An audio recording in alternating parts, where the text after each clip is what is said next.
বন্ধুরা এক হিন্দু আর হলো মুসলমান, দুইজন হলো বন্ধু। দুই বন্ধু রাস্তা দিয়ে হাইটে যাবার লাগছে, কত জানার পরে গিয়া দেখে যে মাগার একটা তুলসী গাছ।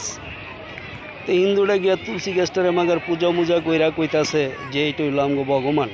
মুসলমানে কইতাছে আর কস কি তো গো ভগবান, আর আমরা এইটারে চাবাই খাইয়া ফেলাই কই ঠাস করে উড়ে তুলসী গাছটারে মাগার চাবাইয়া খাইয়া চূর্ণ বিচ্ছিন্ন করে ফেলাইছে।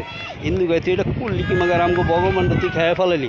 এবার মুসলমান কইতেছে আমরা একটা গাছরে ভালোবাসি, মাগার এই গাছটা তুই খাইতে পারবি না, কিন্তু শরীরের যে এখানে মনে হচ্ছে এইখানে একটা ডলা দেওয়া দেখবি এটার যে কীতে আছে। কয় তাহলে তো দেখুন লাগে গিয়া মাগার লয়ে গেছে একটা চোত্রা গাছের কাছে, চোত্রা গাছের পাতা কয় বন্ধু এইটারে তুই তো শরীরে যেই কোনো জায়গায় ইচ্ছা ডলা দিয়ে দে। মাগার দিচ্ছে তো পাঁচার মধ্যে ডলা, পরে তো দেখতেছে মাগার যে অবস্থা, কাপড় চুপড় কিছু রাহন যাইতেছে না, সব ফালায় পানির ভিতরে দৌড়। বন্ধু বাকিটার আমি কমু না, আপনারা বুঝা লয়ে